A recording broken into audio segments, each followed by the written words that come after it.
تو جو بھی اس کام کی ابتدا کرے گا تو جتنے لوگ بھی اس کے سبب سے گناہ کریں گے تو اس کا وبال جس نے ابتدا کی ہوگی اس پر پڑے گا۔ آئے رسول اللہ صلی اللہ علیہ وسلم کے فرمودات سن لیتے ہیں۔ حضرت عبداللہ بن مسعود رضی اللہ تعالی عنہ سے مروی ہے، رسول اللہ صلی اللہ علیہ وسلم نے فرمایا، ہر وہ جان جس سے ظلمن قتل کیا جائے تو اس کے خون کا گناہ حضرت آدم علیہ السلام کے پہلے بیٹے پر ہوگا، کیونکہ اس نے قتل کا طریقہ نکالا، بحوالہ بخاری شریف۔ اب اس نے قتل کا طریقہ نکالا تو قیامت تک جتنے لوگ یہ جرم کریں گے تو جو جرم کرے گا اس کو تو اپنی سزا ملے گی، اس سے پہلے نے جو جرم کیا اس کو اپنی بھی سزا ملے گی، لیکن جتنے لوگ قتل کرتے جائیں گے اس کا گناہ بھی اس پہلے شخص پہ جاتا جائے گا۔ اسی طرح حضرت جریر بن عبداللہ رضی اللہ تعالیٰ عنہ سے مروی ہے، رسول اللہ کا فرمان عالی شان، جس نے اسلام میں کوئی اچھا طریقہ نکالا، صلی اللہ علیہ وسلم کا میٹھا بول، جس نے اسلام میں کوئی اچھا طریقہ نکالا پھر اس کے بعد اس پر عمل کیا تو اس عمل کرنے والے کے ثواب کی مثل ثواب اس کے نامہ اعمال میں لکھا جائے گا، اور ان عمل کرنے والوں کے ثواب میں کوئی کمی نہیں ہوگی۔ کیا فرمایا محبوب نے؟ پھر سنیں کہ ان عمل کرنے والوں کے ثواب میں کوئی کمی بھی نہ ہوگی، اور جس نے اسلام میں کوئی برا طریقہ جاری کیا پھر اس کے بعد اس پر عمل کیا تو عمل کرنے والوں کے گناہ کی مثل گناہ اس کے نامہ اعمال میں لکھا جائے گا، اور ان عمل کرنے والوں کے گناہ میں بھی کوئی کمی نہ ہوگی، بحوالہ مسلم شریف۔ تو جن لوگوں نے کسی اچھے کام کی ابتدا کی وہ تو لکی ٹھہرے۔ جیسے بہت سارے لوگ ہیں رسول اللہ صلی اللہ علیہ وسلم کی محبت کو اجاگر کرنے کے لیے میلاد شریف کرتے ہیں، وہ کیا رسول اللہ صلی اللہ علیہ وسلم کی محبت کو بڑھانے کے لیے کرتے ہیں نا، بچوں کے اندر محبت پیدا کرنے کے لیے کرتے ہیں۔ اسی طرح لوگ سیرت کے بھی جلسے کر دیں یا کوئی بھی ایسا عمل ہو جس میں رسول اللہ کی محبت میں اضافہ ممکن ہو یا جاری کرنے کا ایک اچھا طریقہ ہو تو اس کا ثواب جس نے ابتدا کی اس کو ملے گا۔ حالانکہ یہ تذکرہ مصطفیٰ تو رسول اللہ صلی اللہ علیہ وسلم کے دور اقدس سے چلا آ رہا ہے، رسول اللہ صلی اللہ علیہ وسلم نے اپنی زبان سے بھی کیا، صحابہ کرام نے بھی کیا، لیکن بعد میں جب مان پڑتا گیا تو پھر نیک ایک طریقے کے ساتھ لوگوں نے جاری کر دیا، تو یہ بھی تو ایک محبتوں کا ہے نا سلسلہ۔ اسی طرح جو رمضان کے آخری دن آخری جمعہ جو ہوتا ہے اس کے اندر قضائے عمری پڑھتے ہیں، یہ ایک برا طریقہ ہے، اور جس نے ابتدا کی اس کو تو گناہ ہوا ہی ہوا، تو جب تک لوگ کرتے جائیں گے ان کو بھی گناہ ہوگا۔ اور بھی آپ مثالیں ڈھونڈ سکتے ہیں۔ حضرت ابو مسعود انصاری رضی اللہ تعالیٰ عنہ سے روایت ہے، رسول اللہ صلی اللہ علیہ وسلم نے فرمایا، جس نے کسی بھلائی کے کام پر رہنمائی کی تو اس کے لیے وہ کام کرنے والے کی طرح ثواب ہے۔ یہ بھی مسلم شریف کی حدیث طیبہ۔ جو لوگ ہمارے گروپ چلاتے ہیں، یہ سارا کچھ کر رہے ہیں، یہ ان لوگوں کے لیے بھی خوشخبری ہیں، جو لکھ رہی ہیں یہ ان کے لیے بھی خوشخبریاں ہیں۔ حضرت ابو ہریرہ رضی اللہ تعالیٰ عنہ سے روایت ہے، رسول اللہ صلی اللہ علیہ وسلم کا فرمان، جو ہدایت کی طرف بلائے جیسا اس کی پیروی کرنے والے کو ملے گا، اور ان پیروی کرنے والوں کے ثواب میں کوئی کمی نہیں ہوگی، اور جو گمراہی کی طرف بلائے تو صرف ویسا ہی گناہ ملے گا جیسا اس کی پیروی کرنے والے کو ملے گا، اور ان پیروی کرنے والوں کے گناہ میں کوئی کمی نہیں ہوگی۔ مسلم شریف کی حدیث طیبہ تھی۔ اور تیسری بات کہ جو کسی بے گناہ پر الزام لگائے، بہتان، اور بہت بڑا بہتان کا بوجھ اٹھا لیا، اس پہ بھی ذرا توجہ کی حاجت ہے۔ گناہ سے مراد گناہ کبیرہ اور خطا سے مراد یہ گناہ صغیرہ ہے۔ تو اس آیت سے کیا پتہ چلا کہ بے گناہ کو تہمت لگانا یہ غلط ہے، سخت جرم ہے، اور وہ بے گناہ خواہ مسلمان ہو، ایون کہ یہاں تک لکھا گیا ہے ایون کہ وہ کافر ہو۔ آپ نے جو واقعہ پڑھا تھا اس سے پچھلی آیت میں 110 سے جو قبل آیات تھی، اب دیکھیں تہمہ نے یہودی کافر پر بہتان لگایا تو اس پر رب کریم نے اس کی مذمت فرمائی، یعنی تہمہ کی مذمت فرمائی، نہ کہ یہودی کی۔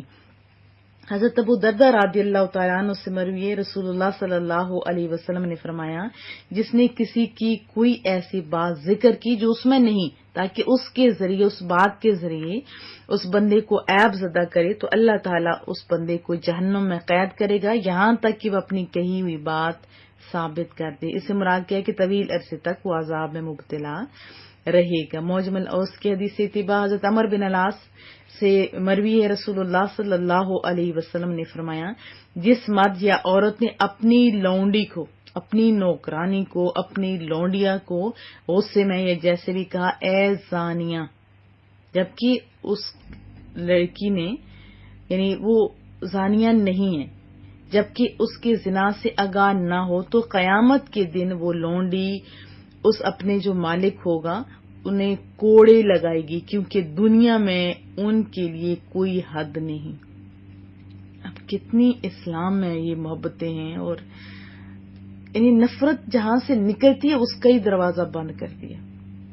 تو اس آیت سے بھی کیا پتہ چلا کہ بہتان لگانا حرام ہے، جرم ہے، اور یہ دیکھیں اسلام کے اعلیٰ اخلاقی اصولوں کا علم کا بھی آپ کا اندازہ ہوا کہ اسلام میں انسانی حقوق کو کس قدر پاس اور لحاظ ہے، ایون کہ کوئی کافر بھی ہو تو اس کو بھی رسوا نہیں کیا جائے گا۔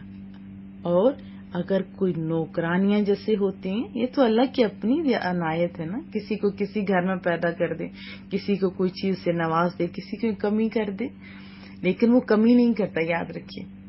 اب جتنا کام عام عورت نہیں کر سکتی اتنا یہ بیچاری گھر گھر جو کام کر رہی ہوتی، اللہ نے انہیں طاقت کی نعمت سے نوازا، اللہ سب پر رحم فرمائے۔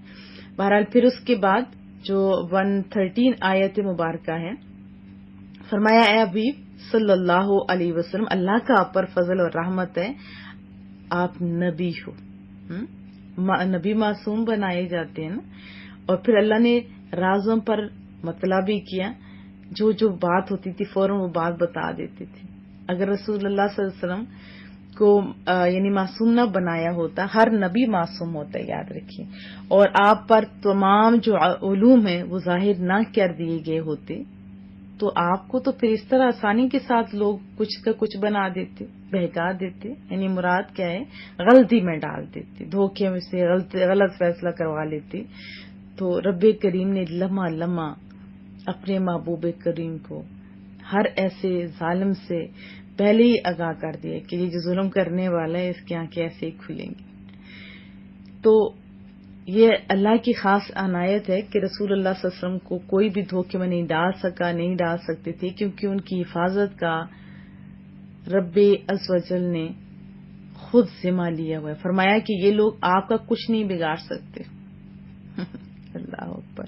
اور پھر فرمایا کہ وَعَلَّمَكَ مَا لَمْ تَكُنْ تَعْلَمْ، وہ کچھ سکھا دیا جو آپ نہیں جانتے تھے۔ تو یہاں پہ بھی تو ایک تعریف ہے نا رسول اللہ صلی اللہ علیہ وسلم کی۔ اللہ عز و جل نے کیا فرمایا، اے محبوبہ، اللہ نے آپ کو کتاب دی، حکمت دی، اور آپ کو دین کے امور، شریعت کے احکام اور بہت سارے غیب کے وہ علوم عطا فرمائے جو آپ نہیں جانتے تھے، بہت کچھ عطا فرمایا۔ چند ایک حدیث بھی سنیں گے انشاءاللہ۔ رسول اللہ صلی اللہ علیہ وسلم کو کتنا علم دیا، بے حساب، بے حساب اللہ نے عطا فرمایا۔ چلیے ہم سنتے ہیں جو تفسیر امام المفسرین ابن جریر رحمت اللہ علیہ نے کی ہے۔ فرماتے ہیں کہ جو انہوں نے لکھا میں آپ کو منوان سنائی دیتی ہوں، یعنی اے مصطفیٰ صلی اللہ علیہ وسلم، اللہ تعالیٰ نے اپنے بے پایاں احسانات سے آپ پر یہ بھی خاص احسان فرمایا کہ آپ کو قرآن کریم جیسی کتاب سے نوازا جس میں ہر چیز کا بیان ہے، نیز اس میں ہدایت کا نور بھی ہے اور پند و نصیحت بھی، ایسی جامع کتاب کے ساتھ حکمت یعنی قرآن کے حلال حرام، اوامر نہی وغیرہ کے اجمال کی تفصیل بھی نازل کی، نیز آپ کو ان امور کا علم عطا فرمایا جن کا پہلے آپ کو علم نہ تھا، یعنی گزرے ہوئے اور آنے والے لوگوں کی خبروں کا علم، جو کچھ ہو چکا، ما کانا، اور جو کچھ ہونے والا، وما ہوا کائن ہے، اس کا علم بھی عطا فرمایا۔ اور پھر اسی طرح امام مسلم نے اپنی صحیح میں حضرت ابو زید عمر بن اخطب سے جو روایت کی ہے وہ بھی ہم سن لیتے ہیں. ترجمہ آپ کو سنائی دیتی ہوں. صحیح مسلم میں ہے، کتاب الفتن میں یہ لکھا گیا ہے. ابو زید یعنی عمر بن اخطب فرماتے ہیں رسول اللہ صلی اللہ علیہ وسلم نے صبح کی نماز پڑھائی، پھر ممبر پر تشریف فرما ہوئے ہمیں خطبہ ارشاد فرماتے رہے یہاں تک کہ نماز ظہر کا وقت ہو گیا. رسول اللہ صلی اللہ علیہ وسلم ممبر سے اترے، نماز پڑھائی، پھر ممبر پر تشریف فرما ہو کر خطبہ شروع کیا یہاں تک کہ عصر کی نماز کا وقت ہو گیا. پھر رسول اللہ صلی اللہ علیہ وسلم نیچے تشریف لائے، پھر عصر کی نماز پڑھائی، پھر ممبر پر جلوہ افروز ہو کر اپنا خطبہ جاری فرمایا اور خطبہ غروب آفتاب تک جاری رہا. اس طویل خطبہ میں جو صبح سے شام تک جاری رہا رسول اللہ صلی اللہ علیہ وسلم نے ما کان یعنی جو کچھ گزر چکا تھا اس کی بھی خبر دی، اور ما ہوا کائن جو کچھ ہونے والا تھا اس کی بھی خبر دی. ہم میں سے بڑا عالم وہ ہے جس سے یہ خطبہ یاد رہا. پھر اس کے بعد ایک شعر ہے قصیدہ بردہ شریف کا، وہ بھی سنائی دیتی ہوں. بہت خوبصورت انہوں نے لکھا ہے. محبت کرنے والے لوگ اپنے انداز میں ہی لکھا کرتے ہیں.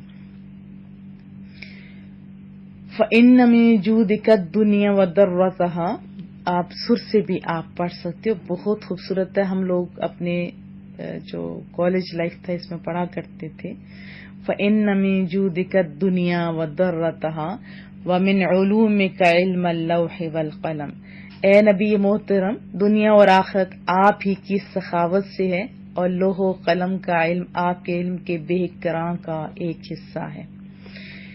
پھر اللہ نے اپنے محبوب کو جو کچھ عطا فرمایا تو اس آیت سے ظاہر ہے بے پایا علوم سے نوازا، اسرار و معارف کے جن خزانوں سے آپ کے سینے کو لبریز فرمایا. قرآن کریم میں بہت ساری جگہوں پہ ہے، آپ پڑھ سکتے ہیں. سورہ نمل میں بھی ہے، سورہ علم نشرح دیکھیں، اور بھی بہت ساری جگہوں پہ ہے. اور پھر صاف فرمائے یہ اللہ کا فضل ہے. کتنا؟ بہت زیادہ. اور ہم جیسے چھوٹے لوگ اگر باتیں کرنے لگ جائیں رسول اللہ کے علم پر تو یہ ہمارا چھوٹا پن ہے. یاد رکھیے کہ اللہ کے پاس علم بہت زیادہ ہے، اور اس اللہ کے مقابلے میں، اللہ کے علم کے مقابلے میں رسول اللہ کا علم ایسا ہی ہے جیسے اللہ کا علم سمندر اور رسول اللہ کا علم ایک قطرہ ہے. اور پوری دنیا کا علم ایک قطرہ ہے اور رسول اللہ کا علم ایک سمندر جیسا ہے. جب اللہ نے خود سکھایا، کتنا سکھایا، کیا سکھایا، یہ تو مالک جانتا ہے نا. آج ایک مجھے حیرت ہوتی ہے کہ موبائل ایک اندازہ، ایک دیکھیں چھوٹی سی ایک چیز ہے، اس کے اندر سب کچھ ڈال دیا گیا. ابھی بچہ ہے بڑا، وہ کیا کہتا ہے گوگل سے پوچھو، گوگل سے پوچھو. کیا اس ٹائم اس کو اسی ٹائم ڈالتے نہیں، اور اس کو بس سکھا دیا گوگل نے. ایسے ہے نا. موبائل نہیں، موبائل کے اندر یہ ساری چیزیں جو موجود ہیں کسی نے سکھائی ہیں، اس کو وہ اشاروں کو رپلائی کر رہا ہے. ایک اندھی سی عورت اس میں بیٹھی ہوئی ہوتی ہے، جو ہم لوگ کسی کے گھر جانا وہ لگا دیتے ہیں، وہ گلی گلی سے وہ پکڑ کے لے کے جاتی. سمجھ آئی؟ وہ کمپیوٹر تو ہے نا. تو اللہ نے کتنا سکھایا ہے اپنے محبوب کو. تو بجائے اس کے کہ ہم باتیں کریں، ہمیں اس پہ شکر ادا کرنا چاہیے کہ ہم رسول اللہ کی امتی ہیں.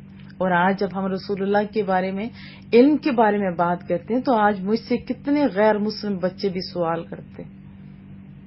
تو ہمیں خود دشمنوں کا ہاتھ نہیں پڑوانا چاہیے. اللہ نے سکھایا بے حساب. یہ بھی یاد رکھیں کہ ہمارے درمیان کوئی اختلاف نہیں ہے، بس یہ آگ لگانے والوں نے آگ لگا دی. سب کا یہی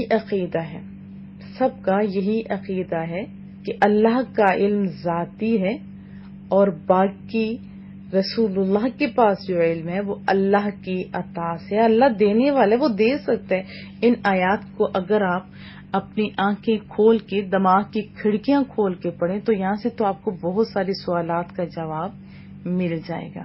اور پھر ہم آپس میں ایک دوسرے سے محبت کریں گے. آج کتنی دکھ کی بات ہے کہ جو اپنے خاندان کی لمبی چھوڑتے ہیں جھوٹ موٹ کی، اور یہاں سچ کی بھی بات بھی نہ مانے اور رسول اللہ کے علم پر اعتراض کرنا، یہ ہمیں زیبا نہیں ہے. جس کو رب سکھائے کتنا سکھایا اللہ جانتے ہیں. اللہ سمجھنے کی توفیق عطا فرمائے. دعاؤں کی درخواست رہے گی. السلام علیکم ورحمۃ اللہ وبرکاتہ.